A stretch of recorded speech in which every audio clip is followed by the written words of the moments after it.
Welcome back, Warrior. So, guess what? It was crazy. So, I had taken Flora out of her car seat and I see this stuff on her pants that looks like number two. And apparently, it was not. And it was blueberries. And I'm like, I don't even give my kid blueberries. Where did these come from? Apparently, during the carpool, some children were flicking somebody else's snack all over the car. Like, I'm like, ah. And then the other day we were skating and I see something on her back and was like, what is this gross stuff? And I didn't know what it was. But now I know that that was blueberries and this was blueberries. And I'm like, okay. Anyways, just an idea. Don't flick blueberries in the car, okay? Or the van or anywhere because it looks like dried up poop when it's on your shirt or your hoodie or your pants, and it's a bad idea. So, anyways, we are going to be reading Doctrine and Covenants section 41. Had to vent about the blueberries. Also, really quick, I was able to teach the lesson in Relief Society on Sunday, and it was so much fun. We actually gave out all kinds of fun things. Stickers, prayer journal prompts, and this mooey art. Anyway, I'll show you later all the things. But right now we're gonna try and read at least the before or like the intro to the Doctrine and Covenants section 41. Okay, so I'm reading it from the Redheaded Hostess. Whoa, almost took myself out there. Redheaded Hostess has study guides, and I love them so much, and so that's what we're reading it from. So, as the saints prepared to move to Kirtland, John Whitmer was sent to the Ohio. I love it when they say the Ohio, but it's really just Ohio. Anyway, to be the presiding elder. Membership in the area had grown to around 300 members after the missionaries departed. One prominent member was John Murdoch. Between when he was baptized and March 31st, he baptized over 70 individuals. Okay, overachiever missionary there. John Whitmer wrote to Joseph and encouraged him to come to Kirtland quickly, but it was the middle of winter. So Emma was 6 months pregnant and she was recovering from an illness. They also had no idea where they would live once they arrived in Ohio. Oh, excuse me. Traveling while you're pregnant on foot. Can't even imagine what that would be like. I did a trek with our youth 1 year. I think we traveled like 10 miles and I was so done at like the first two. Anyways, the Lord knows when we need to be born. I feel like sometimes maybe I complain about it a bit, but then I think back on the pioneers and I'm like, no, we were right about this. With the cars, so right. Okay, so Joseph Knight provided a sleigh to help Joseph and Emma with their move. But by the end of January, Joseph, Emma, Edward Partridge, he was newly baptized by Prophet himself, and Sidney Rigdon began their journey towards Kirtland, Ohio. Oh man, that would be crazy. So because of Sidney Rigdon's conversion to the gospel, he and his wife, Phoebe, had also lost their home that had been provided by the congregation they had once led. Therefore, both Sidney and Joseph were journeying towards Kirtland without knowing where they would live. And I'm sure like nowadays a lot of people do that. But we have to remember they didn't have like the internet to go searching for like a hotel and then book it when they got there, or they didn't have the luxury of finding Airbnbs to like stay in and stuff like that. And so, I think it's a little bit scarier when you're going to a place where it has zero internet and zero websites to book things, and you just have to and you don't even know if there's things that exist there because it was so old. Remember, towns like they weren't like they are now where they're like almost fully populated, but like back in the day it was like, who knows if there's anybody even there. And if there's nobody there, we're going to be camping until we build our house. Like, what? Okay.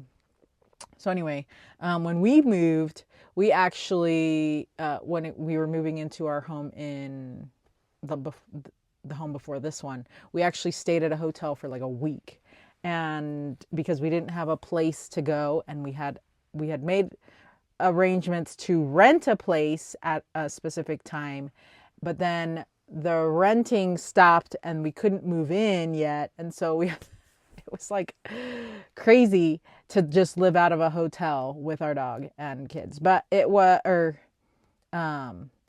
just I guess with our dog, because we had no kids at the time. Yeah.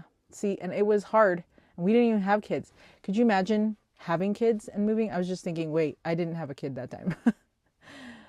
It's a long time that we didn't have kids. So anyway, we just had a lot of junk. So anyway, so they're trying to find a place, and they have no idea where they're going to be. So there were now many more saints in Kirtland than in New York area. Oh, excuse me. And Joseph had only met Sidney and Edward. The sleigh arrived at the beginning of February, and they pulled up in front of the Newell K. Whitney store. Joseph jumped from the sleigh, entered the store, and exclaimed, "Newell K. Whitney, thou art the man." I love the energy. He just traveled this whole distance, and he's got that much energy. And put forth his hand to Newell. Newell did not know who had just entered the store, and replied, "You have the advantage of me. I could not call you by name as you have me." Joseph replied, "I am Joseph the prophet. You've prayed me here. Now what do you want? What do you want of me?" Joseph explained that he had a vision where he saw Newell praying for Joseph to come to Kirtland. That's crazy, right?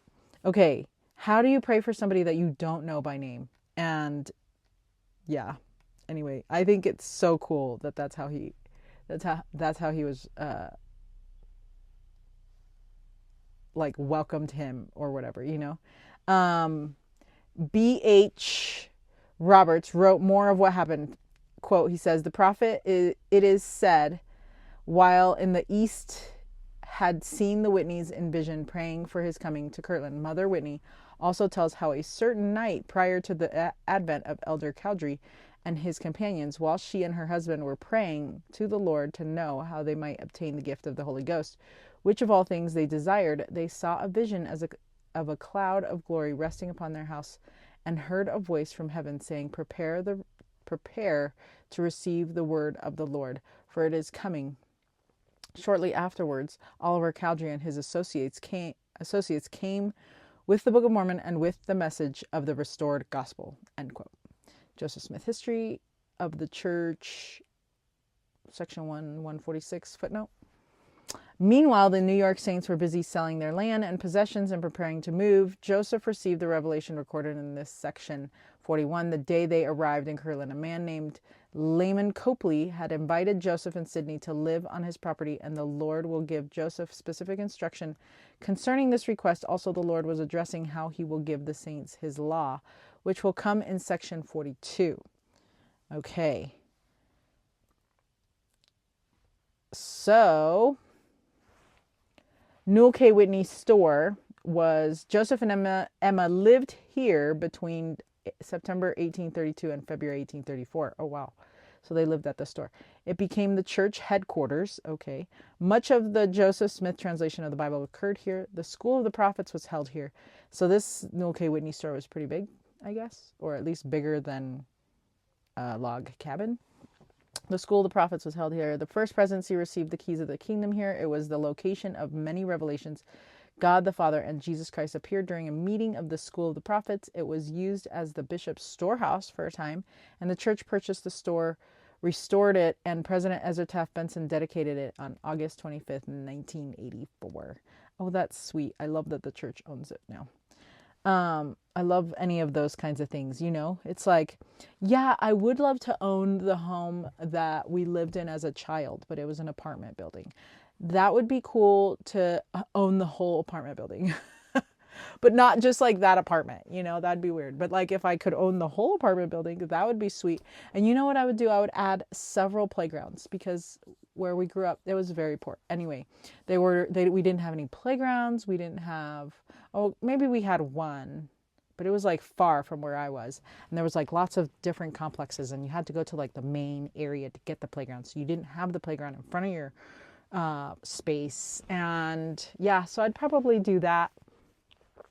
That would be like what I would think would be fun. But just owning that little apartment, probably not something I would do. But I do love those kinds of things that happen that the church does. Okay. All right, so here we go. We're going to read the preface to the section 41. It says, Revelation given through Joseph Smith, the prophet, to the church at Kirtland, Ohio, February 4th, 1831. This revelation instructs the prophet. This revelation instructs the prophet and church elders to pray to receive God's law. Joseph Smith had just arrived in Kirtland from New York, and Lyman Copley, a church member in nearby Thompson, Ohio, requested Brother Joseph and Sidney Rigdon live with him, and he would furnish them houses and provisions. Nice, que buena vida. The following revelation clarifies where Joseph and Sidney should live, and also calls Edward Partridge to be the church's first bishop. Okay. And speaking of bishop, I just finished giving that lesson about seeking the Lord with all our heart from Bishop Budge. It was so good. So good. Such a good reminder for us. Okay. Did I read the right one? Okay, yes, I did. Okay, it says, heart. Sometimes I feel like the glasses either make it worse or better. Let's see. Worse or better? Worse, better. Here we go. It's like, hearken and hear, O ye my people, saith the Lord and your God. Ye whom I delight to bless with the greatest of all blessings. Ye that hear me and ye that hear me not will I curse, that have professed my name with the heaviest of all cursings. Oh. So, what is that? Like if we preach of Christ, but we don't do what we say, you know? Hearken, O ye elders of my church, whom I have called. Behold, I give unto you a commandment, that ye shall assemble yourselves together to agree upon my word. And by the prayer of your faith ye shall receive my law, that ye may know how to govern my church and have all things right before me. And I will be your ruler when I come. And behold, I come quickly, and ye shall see that my law is kept. He that receiveth my law and doeth it, the same is my disciple. And he that saith he receiveth it and doeth it not, the same is not my disciple, and shall be cast out from among you. For it is not meet that the things which belong to the children of the kingdom should be given to them that are not worthy, or to dogs, or the pearls to be cast before swine. Okay, really quick, I need to pause because I'm thirsty and I can't find my water bottle. Okay. Hearken is how the Lord has begun many of the revelations so far in the Doctrine and Covenants.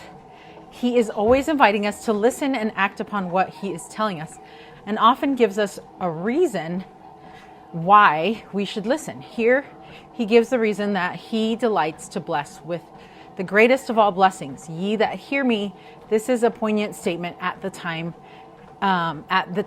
because of the Ohio saints who were hearkening to the Lord, were literally packing up their belongings and selling their property. Great blessings that they could not yet comprehend were ahead in their future. However, there were others like James Covell, Covell, however you want to say it, who believed but wouldn't hearken.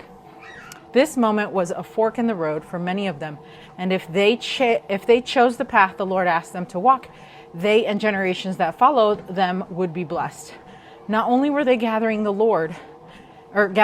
the Lord, but so were their future generations. In verse 2, the Lord then speaks directly to the priesthood leaders, and in verse 3 explains that they will receive my law, that ye may know how to govern my church and have all things right before me. Their responsibility is to know God and to know God's law and govern the church accordingly. President Russell M. Nelson explained this important duty that he and his brethren have said, that he and his brethren have. He said, truth is based upon the laws God has established for the dependability, protection, and nurturing of his children. Eternal laws operate in and affect each of our lives, whether we believe them or not. My dear brothers and sisters, divine laws are God's gifts to his children, just as our families rules kept our children safe as they grew to adulthood, just as divine laws governing the heart and the flight of airplanes keep you safe on the operating table. Sorry, what? I'm all confused now because now you changed something. Let me start over. We're starting this whole thing over. Okay, truth is based upon the laws God has established for the dependability, protection, and nurturing of his children. Eternal laws operate in and affect each of our lives, whether we believe them or not. Okay. My dear brothers and sisters, divine laws are God's gifts to his children. Just as our family's rules kept our children safe as they grew to adulthood, just as divine laws governing the heart and the flight of airplanes keep you safe on an operating table or while traveling, abiding by God's laws will keep you safe as you progress toward eventual exaltation. Let me say it as succinctly as I can. As you abide by God's laws, you are progressing toward exaltation. Sometimes we as leaders of the church are criticized for holding firm to the laws of God, defending the Savior's doctrine and resisting the social pressures of our day. But our commission as ordained apostles is to go into all the world to preach his gospel unto every creature. That means we are commanded to teach truth. In doing so, sometimes we are accused of being uncaring as we teach the Father's requirements for exaltation in the celestial kingdom. But wouldn't it be far more uncaring for us not to tell the truth, not to teach what God has revealed? End quote. Okay, that's from President Russell M. Nelson, The Love and Laws of God, BYU Devo, September 17th, 2019. Amazing. So the Lord makes a clear statement about who he considers to be his disciples. And he that receiveth my law and doeth it, the same is my disciple. So we need to receive the law, then do it. The same is my disciple. So we are disciples if we receive his law and do it. And something I was telling the sisters yesterday was that he really just wants to love us. You know, it's not even that he's trying to boss us around. He just wants to love us. If we take time to sit with him, he's not going to give us a list of to-dos, you know. He already did that. But he just wants to sit and be with us and tell us that he loves us. And so sometimes we feel like, oh, we don't have time to sit with the Lord because he's going to give me more ideas of what to do. No, I think that's totally wrong.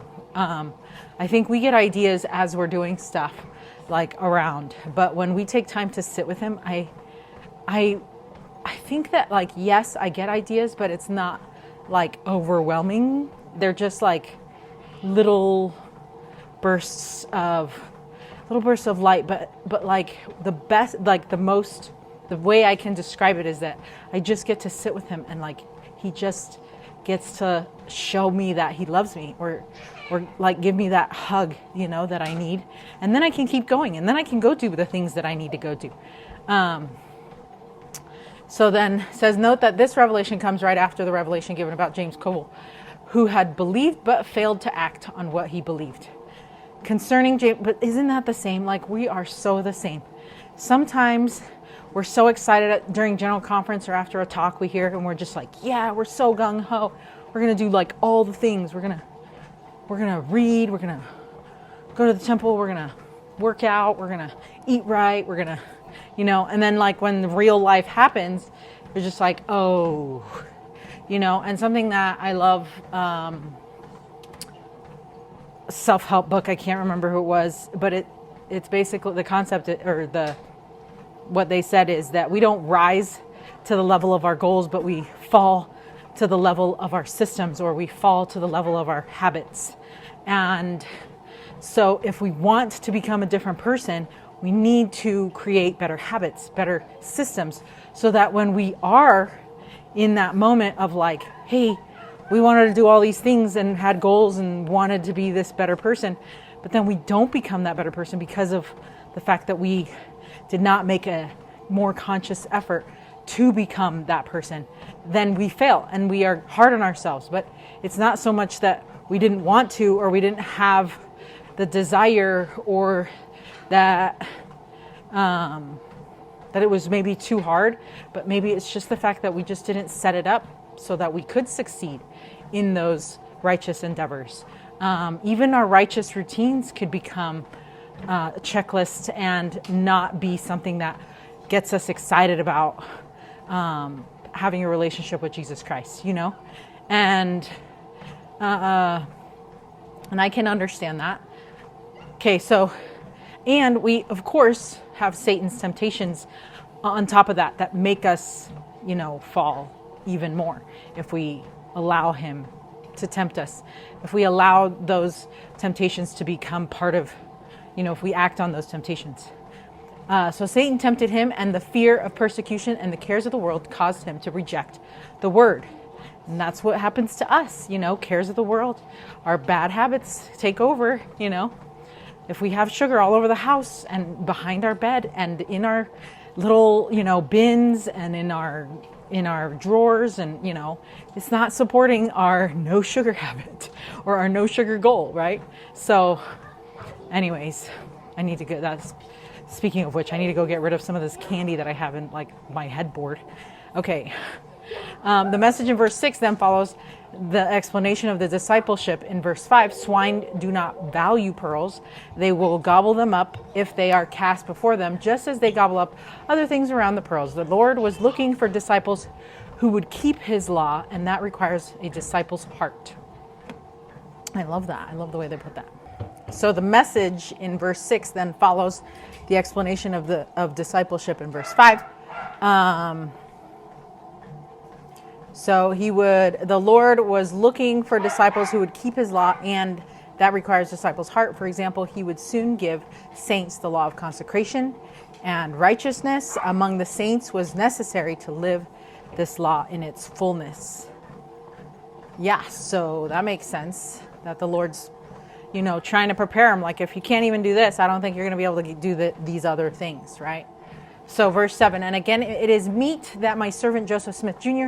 should have a house built in which to live and translate. And again, it is meet that my servant Sidney Rigdon should live as seemeth him good, inasmuch as he keepeth my commandments. And again, I have called my servant Edward Partridge, and I give a commandment that he should be appointed by the voice of the church and ordained a bishop unto the church to leave his merchandise and to spend all his time in the labors of the church. Also, I believe that that's what all of the apostles and prophets do, is to leave their merchandise and spend all the rest of their time in the labors of the church and the Lord. And I just think that's so awesome. That's so impressive that, you know, maybe these people were thinking they're going to be living their best life and going and doing cruising for the rest of their lives, or travel when they get older. But they do get to travel. But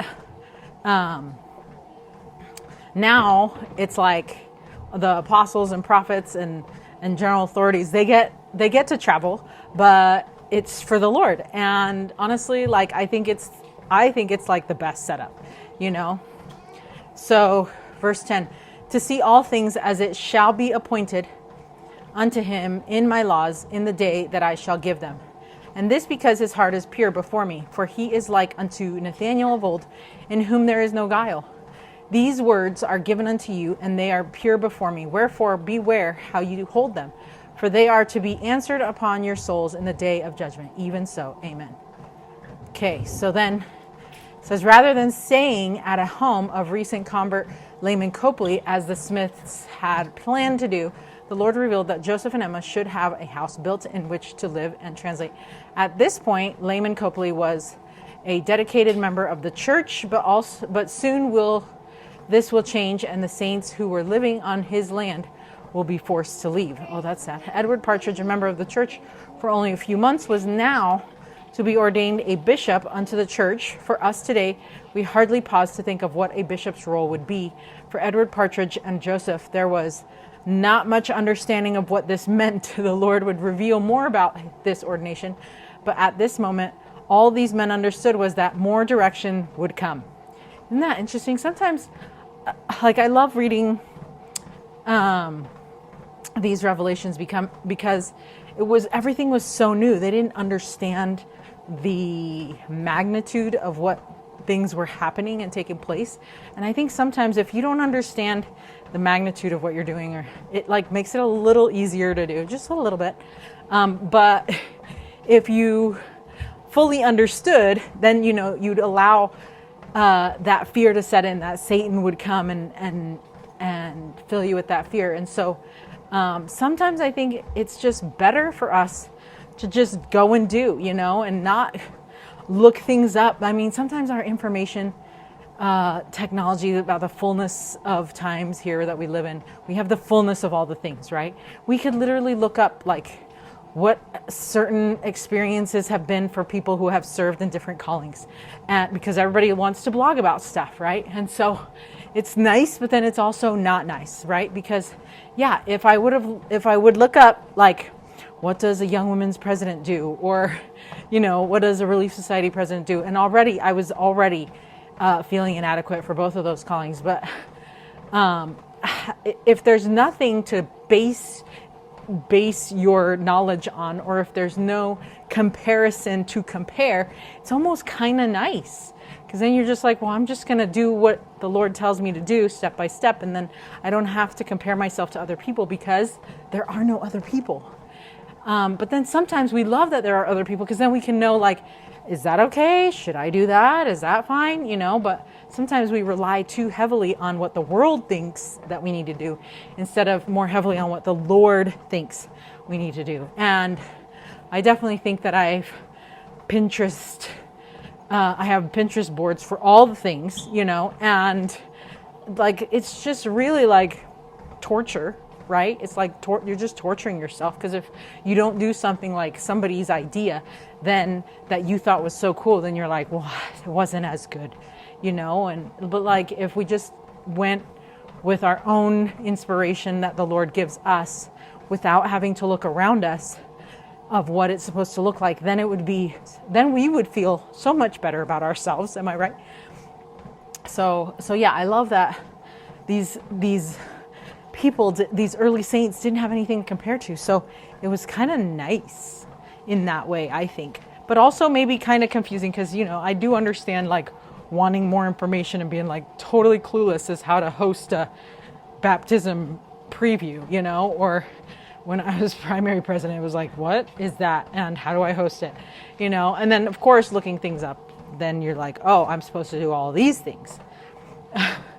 But anyway, like, it's just, like, I think it's funny. We have this mindset now that, like, because we live in this day and age, and we've seen Pinterest and everything, when we do anything, it has to be Pinterest level, it has to be Pinterestable, it has to be something you would share on your Instagram. It has to look that good, you know. And it's too bad, because we're missing out on all of the other experiences that we don't allow ourselves to have, because we want it to look like somebody else's project. We want it to look like somebody else's inspiration. And instead of relying on what the Lord would want us to do for the people that we are a steward over, you know. And yes, you're probably thinking, well, it's easier to do it to do something when somebody else has done it. Yes, it is. And then you don't have to reinvent the wheel. However, when you then compare yourself, because you didn't reinvent the wheel, and you're going trying to do something somebody else has done, and it doesn't look as good as when they did it, then you're like, oh, my bad, you know, like, I'm sorry, I didn't do good enough, right? And that's when Satan gets us. Okay, I better keep going, because my battery's about to run out. Okay, so Joseph, let's see. So the Lord identified qualities that qualified Edward for this calling. His heart was pure, and he had no guile. An example of this is found in the following story that Edward later recorded when he was tarred and feathered in Missouri. And it's so sad that people even did that. How do people do that? Like, how dare they do that, you know? Holy. Okay, and here's the quote. Quote, I was taken from my house by the mob, who escorted me about half a mile to the courthouse on the public square in Independence. And then and there, I was stripped of my hat, coat, and vest, and daubed with tar from head to foot, and then had a quantity of feathers put upon me, and all this because I would not agree to leave the county and my home where I had lived 2 years. I bore my abuse with so much resignation and meekness that it appeared to astound the multitude, who permitted me to retire in silence, many looking very solemn, their sympathies having been touched. And as to myself, I was so filled with the Spirit and love of God that I had no hatred towards my persecutors or anyone else. End quote. Oh my heck. He's a saint. And like, just amazing. If anybody did that to me, do you know how hard that would be to overcome as like haters, you know? So bad. So bad. And such a good example of like what we can do when people are persecuting us or being haters towards us. It's like, you know, hurt people, you know, and that's probably what he was thinking in his mind. Like, poor these people have to treat me like this. Why? You know, and it's just sad. It's just really sad how hurt people have to hurt people because they feel less than and don't know how to make themselves feel better. And the only way that people like that make themselves feel better is by hurting other people. Like, that's just sad. And Satan convinces us of doing those things to others. Let's not act on those ideas, okay? They are not from God. Okay, so we're going to read it, live it, because we are done with that section. And this is it for section 41. And it says, the Lord gave Edward Partridge a simple definition of a disciple, one who receives his law and then does it. So be a disciple. And also, I remember when I was telling the Sisters in Relief Society for the lesson, I was saying that we need to write down those impressions that we get.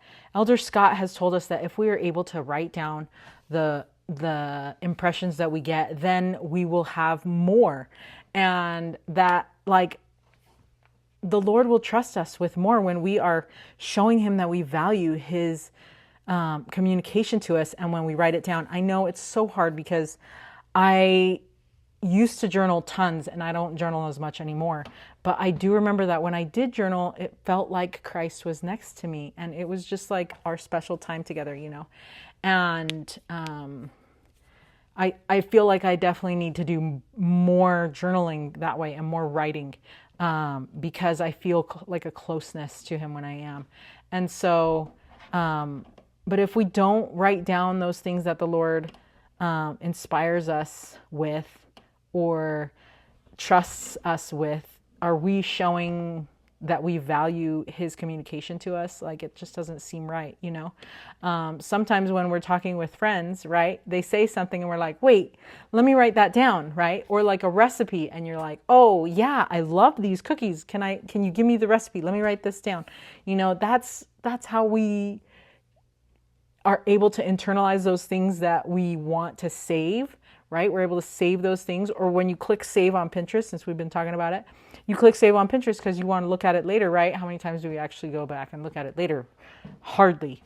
And, but when we write those things down, we are telling the Lord, like, hey, I like that. And I'm going to write it down and we're going to either do it or we're going to think about it and keep that stuff coming, you know? And I feel like sometimes when we get that feeling of like, we're feeling meh, you know, just like, meh, I feel meh, then that is something that can kind of get you out of that slump. And talking about that, this is the box that I was going to show you that we made that I gave out to the Relief Society sisters. Of course, it has the warrior logo on it, and it's called Shielded Stillness, and it's prompts that protect, ground, and guide. And so these are, and I gave them a sheet of 5 sheets of 12 different like prayer cards, prompts. You could use them as a journal entry, like to help you with your journaling, or you can use them as like a prayer, like an actual prayer. And it's just like super, super fun. We came up with these and it's just like 60 different ideas, and you could just go through each one and do something, 1 per day, 2 per day, you know, whatever you feel like you need, and to remember to be still. And then I gave them, of course, the Mui little printout for the lesson that goes with the lesson, because Bishop Budge had Sister Wada he asked Sister Wada to do the Japanese characters, and she was like, oh boy, that's gonna be intense, and Elder Wada was like, yeah, you just asked her to pretty much do something really hard. And so then he was like, no, my bad, like you don't have to worry about making it. And anyway, when he left his mission, she actually gifted him this symbol in calligraphy and everything, super fancy. And he keeps it in his office. So anyway, of course, I had ChatGPT help me with this one, because I don't know how to write like this, nor do I have a font that would even begin to look like this in Canva. So, so I was like, let's do this. Anyway, so it was awesome. I was able to hand those out, and it was super cute. Just kind of remember that this one is, I think this one's to do, and this one's nothingness. And so it's like to do nothing, but not just not doing anything, but being still, and doing, like, having that stillness with Christ. And it's just like a reminder to be still. And then some of these questions were, Jesus, what's the difference between being about you and being with you in my life? Right? Like, that's such a good question. And what does it look like to abide in you today? In what moments today did I feel your love? What does it mean to be still with you today? Just like all these things. What verse do you want me to slow down and ponder today? Help me understand how you see me right now. What do you want me to know? And I just love these. And it's just like a way to be still and help you feel the love of your Savior and your Heavenly Father. Anyway, it was super cool to do that for our Relief Society lesson. You do not need to do this for whatever lessons you need. But if you do want something like this, let me know. I'm willing to share the stuff. The stickers are so precious though, right? And I got the stickers from Alibaba, or was it AliExpress? I think it was AliExpress. Super cute Jesus stickers, super awesome. All right, well, that is it for today. And until Doctrine and Covenants section 42, stay strong, warrior.